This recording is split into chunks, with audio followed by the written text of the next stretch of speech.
დიდი შეჯიბრი გაქვთ წინ და ჩვენ დიდი ემოციები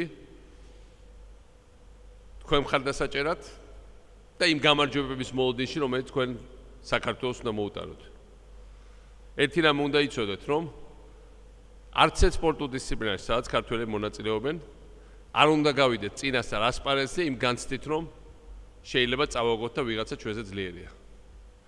იმიტომ რომ საქართველოს ქვეყანა, რომელიც ჩვენ ჩავიბარეთ 8 წლის წინ, იყო ერთ-ერთი ყველაზე ჩამორჩე, ერთ-ერთი ყველაზე გაუბედურებული, ერთ-ერთი ყველაზე უიმედო ქვეყანა. არ ქონდა შანსი.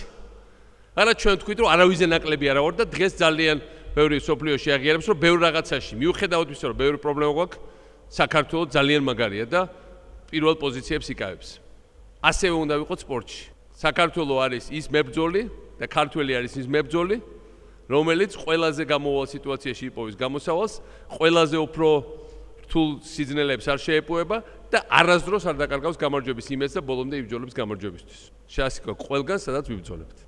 როცა ეს ფორმა გაცვიათ, ამ დროშის ქვეშ გამოდიხართ, 10 ჯერ უფრო მეტი ვალი გვაქვს, რომ მივახციოთ წარმატებას.